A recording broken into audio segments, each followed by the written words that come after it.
नमस्कार मेरे विद्यार्थियों और दोस्तों। आज लेकर आया हूँ मैं एक नया वीडियो। तो मैं संतोष कुमार, सर्वोदय विद्यालय मानसरोवर गार्डन 15-16-003 अ, दिल्ली सरकार के अधीनस्थ ये स्कूल है। तो ये वीडियो शुरू करने से पहले मैं आपको यही बताना चाहूँगा कि जैसा आप जानते हैं आजकल कोरोना वायरस फैला हुआ है चारों ओर, तो आप उससे बचकर रहिए। किसी भी व्यक्ति से मिलते समय 2 गज की या 6 फीट की शारीरिक दूरी बनाए रखिए। जब भी बाहर जाएँ, हैंड सैनिटाइज़र की बॉटल अपने साथ रखें, समय-समय पर हाथ धोएँ और बाहर जाते समय मास्क ज़रूर पहनें। सार्वजनिक स्थलों पर हमेशा मास्क पहन कर रहें और किसी भी व्यक्ति से गले ना मिलें। गले मिलने की बजाय आप हाथ जोड़कर प्रणाम करें या नमस्ते करें। तो आइए शुरू करते हैं ये नया वीडियो। तो जो ये वीडियो है, तो बच्चों ये वीडियो है शिक्षा निदेशालय राष्ट्रीय राजधानी क्षेत्र दिल्ली के द्वारा दी गई वर्कशीट है ये। विषय है सामाजिक विज्ञान और इतिहास है। वर्कशीट 11 है, तिथि 2 नवंबर 2020, ठीक है? और कक्षा 7 की वर्कशीट है ये। विद्यार्थी का नाम यहाँ लिख दीजिए और यहाँ पर आप कक्षा अध्यापक का नाम लिख दीजिए। तो मैंने तो ऐसे एग्ज़ाम्पल के लिए लिख दिए हैं जी, लिख दिए हैं। आपका आप विद्यार्थी के नाम में आप अपना नाम लिखिए और कक्षा अध्यापक के नाम में जो आपके क्लास टीचर होंगे, आप उनका नाम लिख दीजिए। तो आइए शुरू करते हैं, दिल्ली के सुल्तान, ठीक है? तो इसके देखिए इसके अंतर्गत क्या दिया गया है, आप समझते हैं कि ये कुव्वतुल इस्लाम जामा मस्जिद, बेगमपुरी मस्जिद, जमाली कमाली मस्जिद, मुठ मस्जिद और ठीक है? तो ये जो आप अपनी वर्कशीट लेकर बैठे होंगे, मैं समझता हूँ ये वीडियो देखने के लिए। तो ये जो मस्जिदों के नाम मैंने लिए हैं, इन मस्जिदों के आपको इनका कब बने थे ये, है ना? और इनकी कैसे बने हैं, है ना? तो ये सब आपको ठीक है? तो ये आपको पता करना है अपनी पाठ्य पुस्तक में से, ये मस्जिद कब बनी थी, इनकी स्थापत्य कला कैसी है, मतलब कैसे बने हैं ये मस्जिद और इनके बारे में दूसरी भी कोई जानकारी अगर हो तो आप अपनी किताब में पढ़ लीजिएगा। क्योंकि अगर मैं यहाँ बताना शुरू करूँगा तो ये वीडियो बहुत लंबा हो जाएगा, ठीक है? हम जो आपकी वर्कशीट में है हम वो बताते हैं आपको। तो आप ठीक है, आगे देखते हैं। दिल्ली के आरंभिक सुल्तान विशेषकर इल्तुतमिश सामंतों और जमींदारों को अपने विशेष गुलाम को सूबेदार नियुक्त करना अधिक पसंद करते थे। उन गुलामों को फ़ारसी में बंदगा कहा जाता था, ठीक है? और तथा इन्हें सैनिक कामों के लिए खरीदा जाता था। खिलजी तथा तुगलक शासक जो खिलजी तथा तुगलक शासक थे, ठीक है? तुगलक शासक बंदगा का इस्तेमाल करते थे और साथ ही अपने आश्रित निम्न वर्ग लोगों को ऊँचे-ऊँचे राजनीतिक पदों पर बिठाते रहे, ठीक है? ऐसे लोगों को सेनापति और सेनापति सूबेदार जैसे पद भी दिए जाते थे, ठीक है? तो ये जो लेकिन जो ये गुलाम थे अपने संरक्षक जो इनके आश्रित गुलाम थे अपने संरक्षक और मालिकों के प्रति तो वफ़ादार रहते थे, मगर उनके उत्तराधिकारी जो लोग थे, उनके प्रति वफ़ादार नहीं रहते थे, ठीक है? हर सुल्तान के अपने नौकर होते थे, ठीक है? फलस्वरूप किसी भी नए शासकों के ठीक है, फलस्वरूप जब भी कोई नया सुल्तान गद्दी पर बैठता था तो नए और पुराने उसमें क्या होता था, टकराहट शुरू हो जाती थी, ठीक है बच्चों? ठीक है? अब देखिए इन पर हम बात करते हैं कि क्या मतलब क्या है इनका? देखिए, आप जानते हैं कि देखिए, जो दिल्ली के पहले दिल्ली के जो ठीक है, दिल्ली के जो शुरू के सुल्तान थे, वो क्या करते थे, अब जमींदारों के और जो अपने बड़े-बड़े अमीर होते थे, उनकी जगह पर क्या करते थे, ये लोग अपने खरीदे हुए गुलाम जो लोगों को, है ना, क्या करते थे, बड़े-बड़े ऊँचे-ऊँचे पद देते थे, उनको सूबेदार बना देते थे और भी कई जो प्रशासन में महत्वपूर्ण पद होते थे, मतलब जो इम्पोर्टेंट जो पोस्ट होती थी उनको वो देते थे, है ना? जैसे आजकल के जो बड़े-बड़े ऑफिसर होते हैं ना, उसी प्रकार इन लोगों को जो आरंभिक सुल्तान जैसे इल्तुतमिश है और ये जो अपना ये इल्तुतमिश के बाद जो बलबन आए, तो इल्तुतमिश के बाद जो भी सुल्तान आए, रज़िया हो चाहे क्या बोलते हैं इनका नाम आप और भी बलबन है, जो इम्पोर्टेंट सुल्तान थे, खिलजी लोग थे, ये क्या करते थे अपने नौकरों को खरीदे हुए गुलामों को बड़े-बड़े राजनीतिक पद देते थे, जमींदारों को नहीं देते थे, है ना? अब देखो इसमें ठीक है, इसके इसके अलावा क्या होता था, तो इनको क्या है, इनको क्या जो इनके खरीदे हुए गुलाम उनको उनको क्या कहते हैं, फ़ारसी में इनको बंदगाह कहा जाता था, ठीक है? ठीक है, मतलब ये अपने बंदे के गुलाम होते थे, ठीक है? अब और इनको किस काम के लिए खरीदा जाता था? सैनिक सेवा के लिए खरीदा जाता था, ठीक है? ये खरीदा जाता था, है ना? और इसका मतलब कि ठीक है, इसका मतलब ये भी था कि देखो, केवल ये जो गुलाम को ही नहीं ऊँचे पदों पर बिठाते थे, इसका मतलब ये था कि इसका मतलब ये भी था बच्चों कि जो उनके उनके जो नौकर लोग होते थे, उनके जो आश्रित लोग होते थे, आश्रित मतलब जो उन पर हर चीज़ के लिए उन पर डिपेंड रहते थे, हर चीज़ के लिए उन पर जैसे मान लीजिए अभी आप किस पर आश्रित हैं? आप अपने माँ-बाप पर आश्रित हैं ना? तो इसी प्रकार ये जो इनके गुलाम होते थे, तो उन गुलाम लोग होते थे, वो भी अपने सुल्तानों पर आश्रित होते थे। इसके अलावा जो दूसरे नौकर लोग होते थे, जो एकदम एक तो इनके वफ़ादार होते थे और जो एकदम हर चीज़ के लिए इन्हीं पर निर्भर होते थे, उनको भी ये लोग क्या करते थे, बड़े-बड़े ऊँचे पदों पर बिठाते थे, है ना? तो आश्रित का मतलब पता चल गया बच्चों, ठीक है? और इन लोगों को सेनापति और सूबेदार जैसे पद भी देते थे, ठीक है?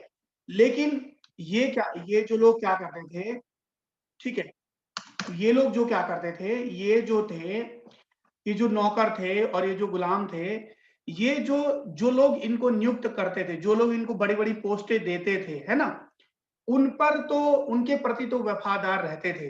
जैसे अगर मान लीजिए इल्तुतमिश ने किसी अपने गुलाम को कोई सूबेदार बना दिया या सेनापति बना दिया, तो ये जो गुलाम थे, ये जो उनके आश्रित लोग थे, इल्तुतमिश के प्रति या जो भी उनको नियुक्त करते थे पोस्ट पर, जो भी उनको बड़ी-बड़ी पद देते थे, उनके प्रति तो ये लोग मतलब वफ़ादार रहते थे पूरी तरह से।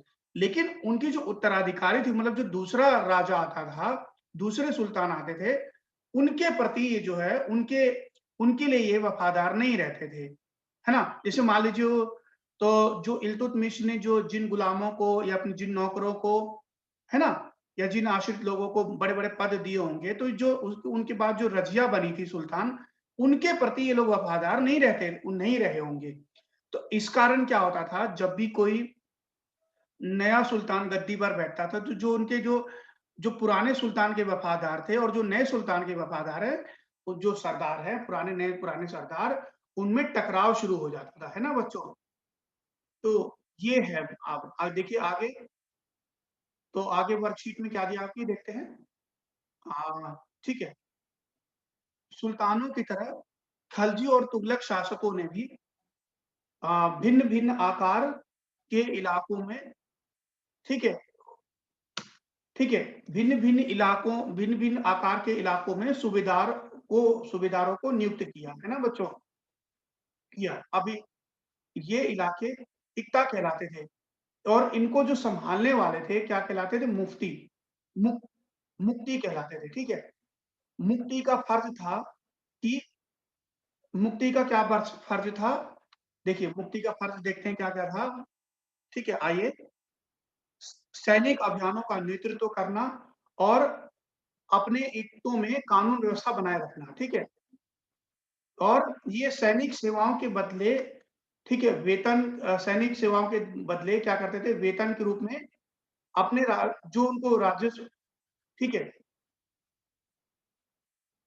ठीक है, ये क्या करते थे, वेतन के बदले में मतलब क्या करते थे, ये जो अलाउद्दीन जो भी सुल्तान इनको नियुक्त करते थे, जो इलाके बड़े-बड़े इलाके दिया करते थे सुल्तान, तो उन्हीं में से ये लोग क्या करते थे, इनको सुल्तान लोग बोलते थे कि इनमें से इस इलाके में जो टैक्स इकट्ठा होगा, उसी से तुम अपना खर्चा चलाना, वही तुम्हारा क्या है, वेतन है ना? और ये अब ये का क्या उनका एक और भी काम था कि अगर कोई किसी और से युद्ध करना हो, जैसे किसी दूसरे सुल्तान से, किसी दूसरे राजा से युद्ध करना हो, तो ये लोग क्या करते थे, ये सैनिक अभियानों का नेतृत्व करते थे, है ना? मतलब सेना का भी नेतृत्व ये लोग करते थे। इसके अलावा देखिए क्या काम था इनका, ठीक है? अभी ये जो देखो, जो राजस्व के मतलब जो टैक्स मिलता था, उसी से वो क्या करते थे, अपने जो सैनिक थे, जो जो ये लोग सैनिक इकट्ठा इकट्ठा करते थे, उनको ये लोग उसी को वेतन के रूप में दे देते थे और कुछ थोड़ा बहुत अपने लिए रख लेते थे और थोड़ा बहुत बाद में जो सुल्तान माँगते थे, मतलब वही अब ये देखिए कि सुल्तान फ्री में तो कोई नियुक्त करेगा नहीं उनको। तो कुछ भाग क्या है कि सुल्तानों को टैक्स के रूप में दे देते थे, कुछ अपनी अपने लिए तनख्वाह के रूप में रख लेते थे और जो कुछ जो है वो जो राजस्व मिलता था इलाके से, उसी में से अपने सैनिकों को भी तनख्वाह दे ठीक है, देते थे। मुक्ति लोगों पर काबू पाने का सबसे प्रभावी तरीका ये था कि उनका जो पद है वंश परंपरागत से ना चले, ठीक है? और उसमें भी एकता थोड़े-थोड़े समय के लिए दिया जाए, जिसके बाद उसका स्थानांतरण कर दिया जाए, ठीक है? अब ठीक है। इसके अलावा अलाउद्दीन खिलजी और मोहम्मद तुगलक के शासनकाल में नौकरी के कठोर नियमों का सख्ती से पालन किया जाता था। ठीक है? अब देखिए, मतलब ये था कि देखो, अब ये मुफ्ती कहीं उनको ये डर था सुल्तानों को, ये जो मुफ्ती है कहीं गड़बड़ी ना करने लग जाए। मतलब अगर ये मान लीजिए वंश परंपरा का मतलब क्या होता है? मतलब ये होता है कि अगर मान लीजिए कि मान लीजिए कि आपको किसी इलाके का सूबेदार बना दिया गया, तो आपके बच्चे भी सूबेदार, आपके बच्चों के बच्चे भी सूबेदार, है ना? तो ये नहीं होता था।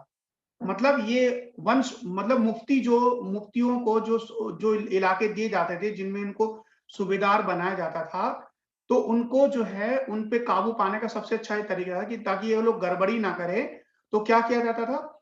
इनका पद जो है इनके बच्चों को नहीं दिया जाता था। और दूसरी बात एक काम और किया जाता था कि थोड़े-थोड़े समय के लिए किसी एक व्यक्ति को क्या होता था, किसी एक इलाके का थोड़े समय के लिए ही सूबेदार बनाया जाता था। और जैसे 5 साल बाद, 4 साल बाद या थोड़े समय बाद मतलब उनका ट्रांसफर कर दिया जाता था, है ना?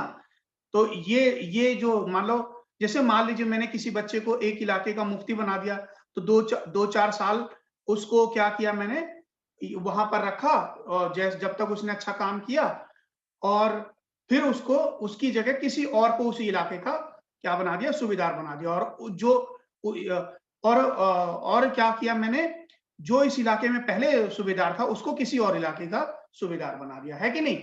तो ऐसे काम चलता रहता था, ठीक है? अब ये देखिए एक चीज़ और था ठीक है? अलाउद्दीन के राज्य में ठीक है? अलाउद्दीन खिलजी के शासन काल में क्या होता था?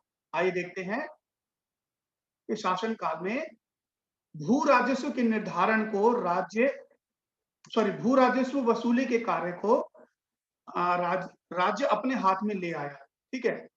स्थानीय सामंतों स्थानीय सामंतों से कर लगाने का अधिकार छीन लिया गया, बल्कि उनको स्वयं कर देना पड़ता था। उस समय 3 तरह के कर लिए जाते थे, ठीक है? एक कृषि पर जिसे खराज कहा जाता था, जो कि किसानों की उपज का 50% होता था, ठीक है? और दूसरा मवेशियों पर यानी पशु-पक्षियों पर कर और घरों पर भी कर लिया जाता था। ठीक है? देखिए अ, देखिए बलबन तक और जलालुद्दीन खिलजी तक देखिए मतलब कुतुबुद्दीन ऐबक से लेकर के जलालुद्दीन खिलजी तक तो व्यवस्था जैसी की तैसी चलती रही। लेकिन जब अलाउद्दीन खिलजी शासक बने, दिल्ली सल्तनत के राजा बने, तो वो उन्होंने क्या किया कि भू राजस्व मतलब जो टैक्स कलेक्शन था, उसके लिए क्या किया उन्होंने, उसको अपने हाथ में ले लिया। और उन्होंने क्या किया कि भई सामंत अब कोई कर नहीं लगाएँगे। स्थानीय सामंत जो हैं, मतलब जो ये जो सूबेदार हैं, ये जो लोग बड़े ज़मींदार हैं, अमीर लोग हैं, ये कोई कर नहीं लगा सकते। जो कर राज्य जो कर वसूलने को कहेगा, वही कर आप वसूल करेंगे। इसका मत इस यही नहीं बच्चों, इन सामंतों से भी जो उनको उनको जो तनख्वाह मिलती थी राजस्व से, उनसे भी टैक्स वसूला जाता था। और 3 तरह के कर लिए जाते थे किसानों से। वो कौन से? खराज, एक तो खराज लिया जाता था। खराज मतलब क्या होता था बच्चों, कि जो किसान की उपज का लगभग 50%, अगर मान लीजिए किसी किसान के घर में 200 किलो गेहूँ हुआ, तो क्या होता था? 100 किलो उसको अपने कर के रूप में देना पड़ेगा। और फिर पशुओं पर भी कर लिया, अगर जो पशुओं पर भी कर लिया जाता था, भई वो किसी किसान ने कितने गाय, बैल ये सब रखे हैं, तो उस पर भी कर लिया जाता था, क्योंकि ये माना जाता था कि वो पूरी ये जो ज़मीन है पूरी राज्य की है, तो उस पे जो किसान पशु चराता है ना? तो उसका भी तो कर दें उसको देना पड़ता था, तो ये भी होता था। दूसरी बात कि जो किसान घर बना के रहते थे, उसका भी कर लिया जाता था। आज आप भी देखते हैं कि आज भी ये चीज़ आज भी लागू होती है, जिसके पास अपना घर होता है, तो उसको हाउस टैक्स देना पड़ता है, आज भी सरकार को, है ना? तो अब देखिए प्रश्न उत्तर करते हैं, इसके प्रश्न उत्तर क्या-क्या हैं? ठीक है, प्रश्न देखते हैं। यदि आप सल्तनत काल में मुफ्ती होते, तो आपको कौन-कौन से कार्य करने होते? ठीक है, तो इसका आंसर आइए देखते हैं। देखिए उत्तर क्या है? यदि हम सल्तनत काल में इक़्तादार या मुफ्ती होते, ठीक है? सल्तनत काल में इक़्तादार मुफ्ती होते तो हमें निम्न कार्य करने पड़ते, जैसे सैनिक अभियानों का नेतृत्व करना, ठीक है? और अपने को में एक तो में कानून व्यवस्था बनाए रखना, अपनी सैनिक सेवाओं के बदले वेतन के रूप में अपने इलाकों से राजस्व की वसूली करना और अपने राजस्व के रूप में राजस्व के रूप में मिली जो रकम से अपने सैनिकों को तनख्वाह देना, है ना? और ठीक है, ये सब काम हमें करने पड़ते, ठीक है बच्चों? तो ये आपका आंसर हो गया, क्योंकि आंसर को देखो मैं पहले ही जो ये बातें हैं मैं ऊपर बता चुका हूँ विस्तार से, तो ये उत्तरों को मैं ज़्यादा एक्सप्लेन नहीं करूँगा, नहीं तो वीडियो बहुत ज़्यादा लंबा हो जाएगा। ठीक है, प्रश्न 2, अलाउद्दीन खिलजी के शासन काल में, ठीक है, एक प्रश्न क्या है? अलाउद्दीन खिलजी के शासन काल में कर प्रणाली की विशेषताओं का वर्णन कीजिए, ठीक है? ये हम आंसर देखते हैं इसका क्या है? उत्तर दो, अलाउद्दीन खिलजी के शासन काल में भू राजस्व के अलाउद्दीन खिलजी के शासन काल में, ठीक है, अलाउद्दीन खिलजी के शासन काल में भू राजस्व के निर्धारण को भू राजस्व निर्धारण और वसूली के कार्य को राज्य अपने हाथ में अपने नियंत्रण में ले आया, ठीक है? उस ठीक है, उन और दूसरी बात कि स्थानीय सामंतों से कर लगाने का जो अधिकार छीन लिया गया, बल्कि उनको स्वयं ही उनको कर देने पर बाध्य किया गया, ठीक है? छीन लिया और क्या, ठीक है? और उनके क्या है कि सामंतों को स्वयं ही कर देना पड़ता था, ठीक है ना? और उस समय 3 तरह के कर लिए जाते थे। एक कृषि पर कर जो क्या होता था, किसान की आय का 50% होता था, ठीक है? और मवेशियों पर कर लिया जाता था और 3 घरों पर भी कर लिया जाता था, ठीक है?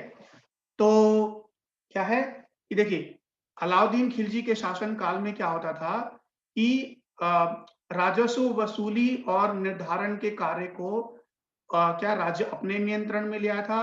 स्थानीय सामंतों से क्या होता था, कर लगाने का अधिकार छीन लिया गया, बल्कि स्वयं ही उनको क्या है, कर लगाने का अधिकार दिया गया वो बल्कि स्वयं ही उनको कर देने के लिए बाध्य किया गया।